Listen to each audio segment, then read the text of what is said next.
Good afternoon. I am delighted to be joined by Jo Rabbett, who is the Group Head of Talent at Hyve Group. Good afternoon, Jo. Good afternoon, Dan.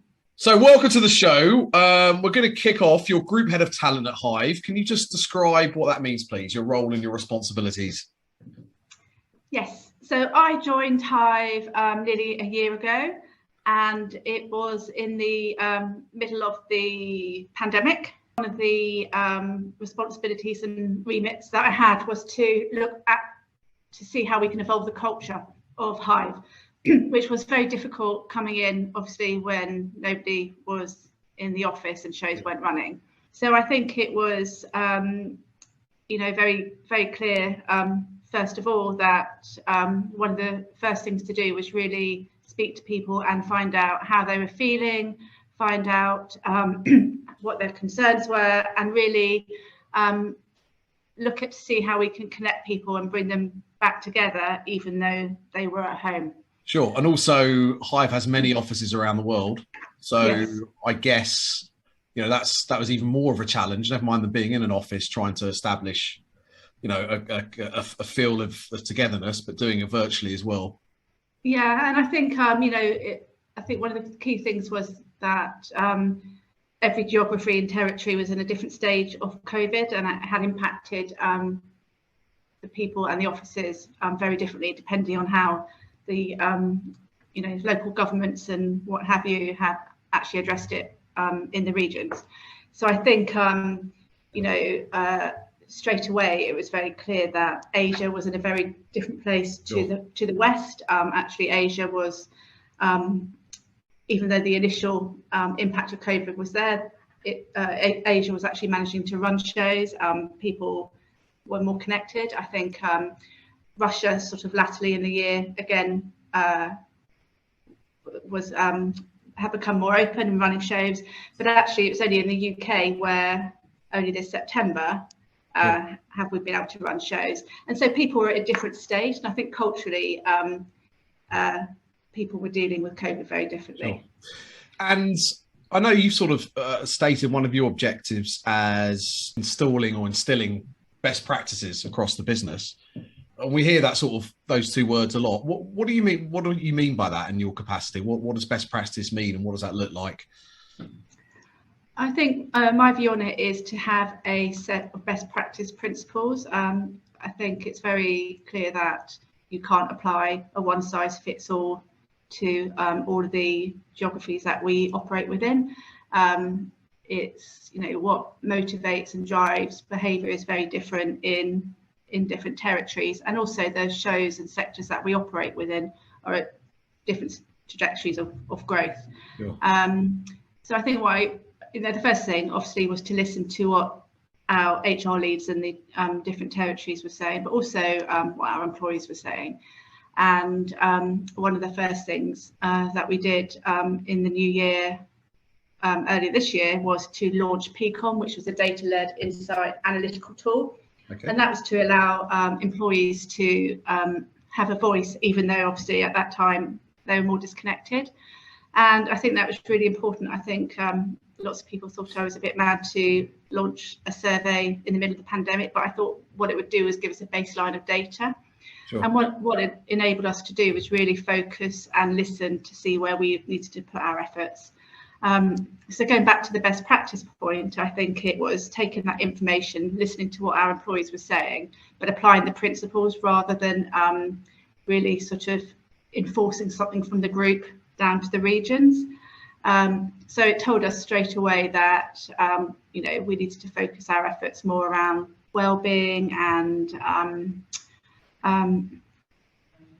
how we deal with hybrid working when people were coming back, that flexibility, and also around career paths. That's exactly what we looked at and what we did. So we immediately sort of really upped our investment in people strategy. We really focused on doing more tactical well-being. We obviously at the time were very much reacting to what was happening, and we just had to keep on sort of just reviewing it every week, depending on what was happening, not only in the macro environment, but what was happening in the offices. So we did things. We launched in the UK, we launched Spill, which was an online employee counselling service, which I think was really well received. We did a lot of wellbeing sessions globally. We trained mental health first aiders, and we're rolling out mental health training to line managers very shortly. So I think it was just about keep on, being very sort of flexible and agile, just completely listening to what our employees are telling us. Because you have, if I'm not mistaken, around 800 members of staff across the region. So you've got to cater for, as you said, different cultural differences, as well as, different levels of responsibility.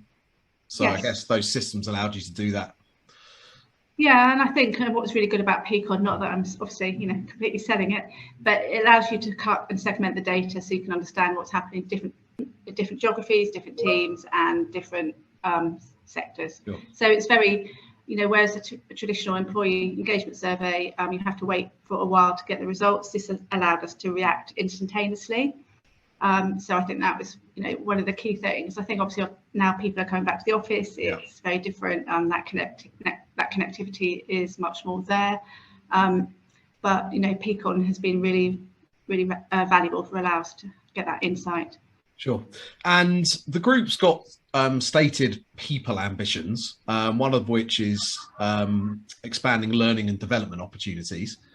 Can you give us a flavour of what you're doing in that area?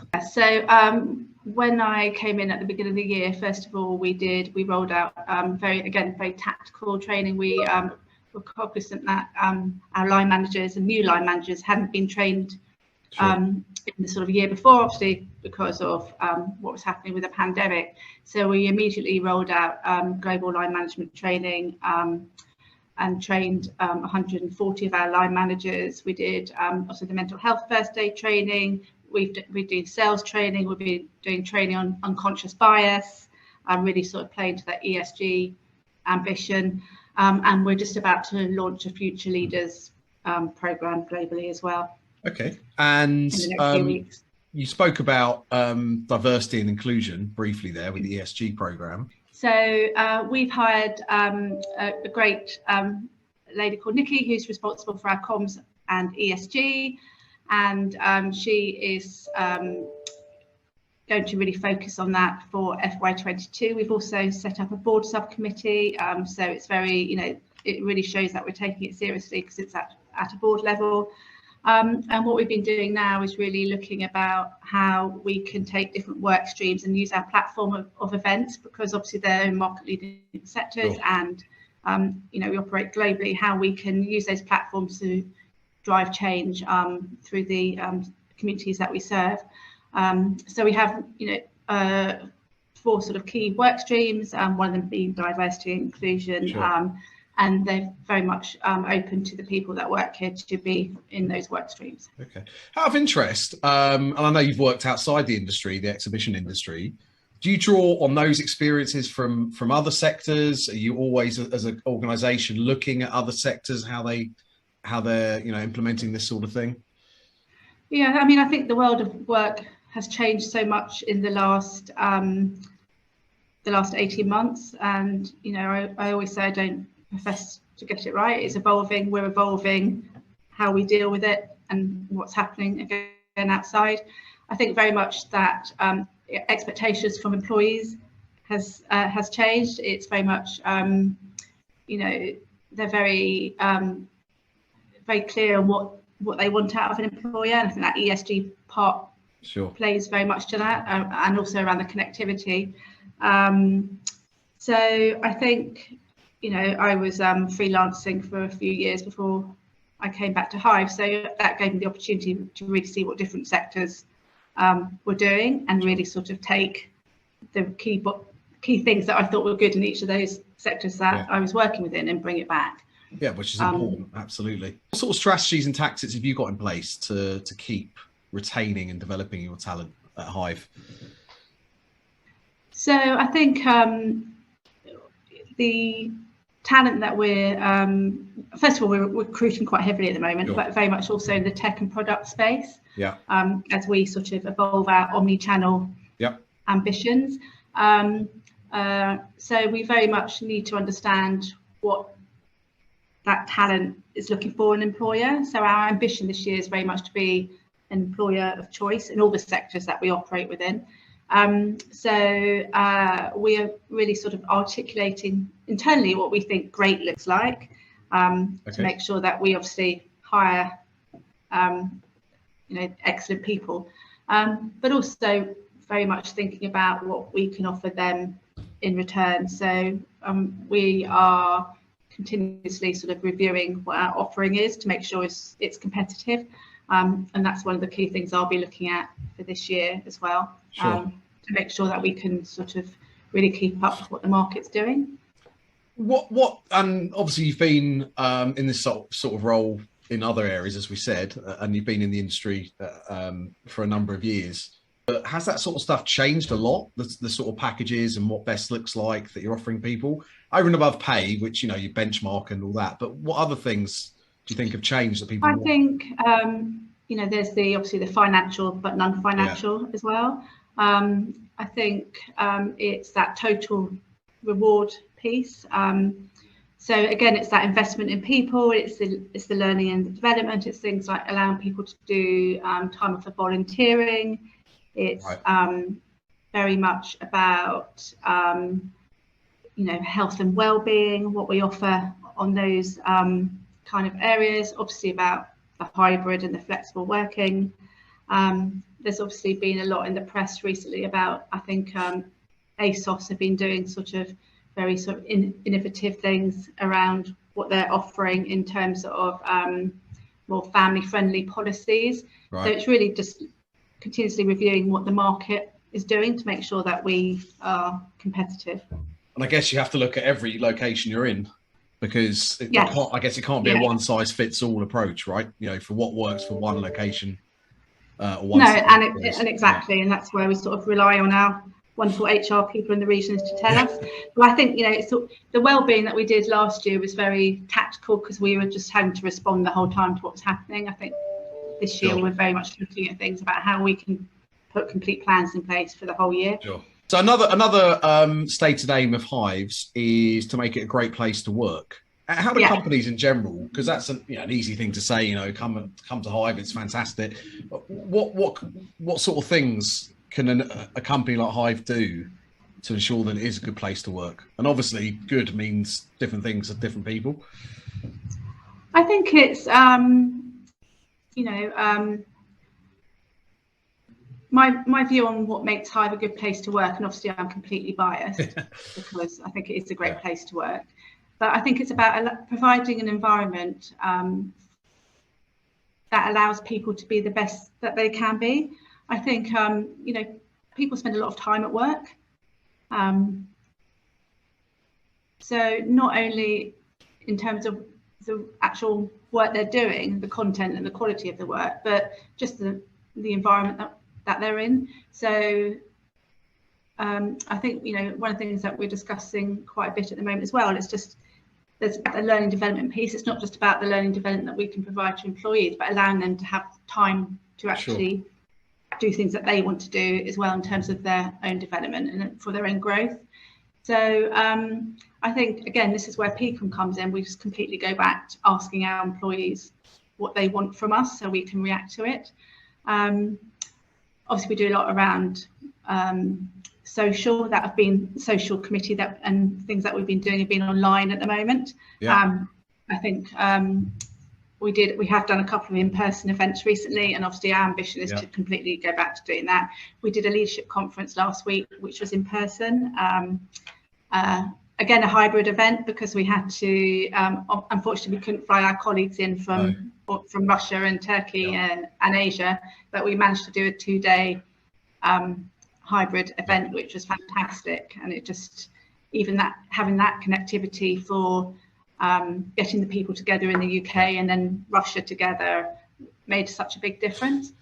Yeah, so it seems an obvious thing, right? Communicating with your staff, with your teams, collaborating, asking them what they want, recognizing you can't do everything they want, but empowering staff to lead some of these initiatives, which seems obvious, but can get sort of left behind, especially if you're returning to shows and You've probably got like a a concertina of shows all in one short period. So it's great that you're doing that. You mentioned that Hyve are recruiting, I guess specifically or potentially different for different roles, because you're trying to deliver this omni-channel strategy that you stated.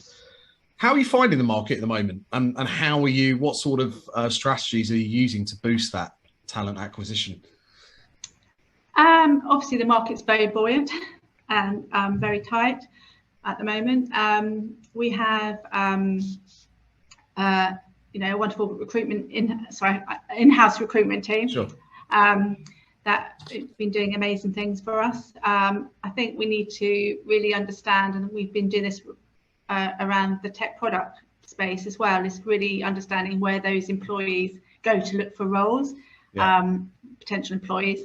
It's not necessarily through the traditional channels like LinkedIn. So we have been using other platforms to do that with, and that's been quite successful. Obviously, there's the internal recommendations. We have an internal referral policy as well. Sure. So I think it's, it is really difficult, but we're doing, we are ploughing through our vacancies. So I think we're quite successful. Sure. And so I guess by definition, if you're looking for people with different skills, you're looking outside of the industry, so people that maybe haven't only worked or traditionally worked in an expo environment. No, absolutely. And again, we've quite often hired people that are outside the events industry, but are from the sectors in which we operate. Sure. So, for our EdTech, we hire people from education.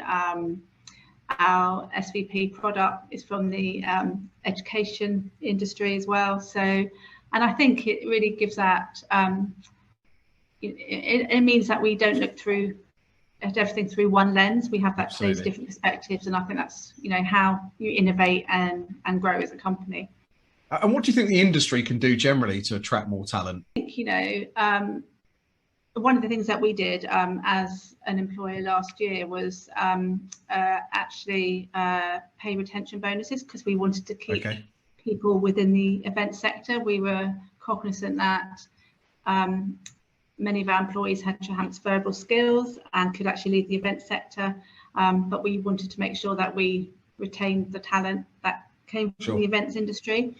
I think it's like all these things. I think as events come back and the world starts to open, and the vaccination program has rolled out much ahead of where we thought it would be, that people will just naturally come back. I think human beings are very social animals and like that connectivity. Yeah, no, absolutely. And I guess finally, in terms of the way that candidates are presenting themselves to you, have you found that that's changed over the years? Is it still the sort of CV cover letter? Are you looking at more at their social media profiles? What's the view of your teams when they're getting applications? So, definitely. I think it's a combination of everything. Yeah. There's still the traditional CVs. We get videos. Yeah. God forbid. Don't ask me to do them though. That's all we know. And so again, I think I think people have to use the medium that they feel they're most comfortable with and best portrays themselves. I just think what we want to do is attract people that are really sort of passionate and hungry and really believe in what they do and have that sort of agile, flexible mindset. I think that is so important, and I think you can learn many things, but it's having that sort of can-do, positive attitude is really, really sure. Key. So you've had a glut of shows in the UK, which has been fantastic. Yeah. Can you bring those to life for us and how exciting it's been for the staff to be back there? I think it's made such a difference. I think especially event staff and operations staff to really have what they've been working on come to fruition and be so successful and be such well received. We also tried the host of meetings rollout at Autumn Fair, and it was very successful.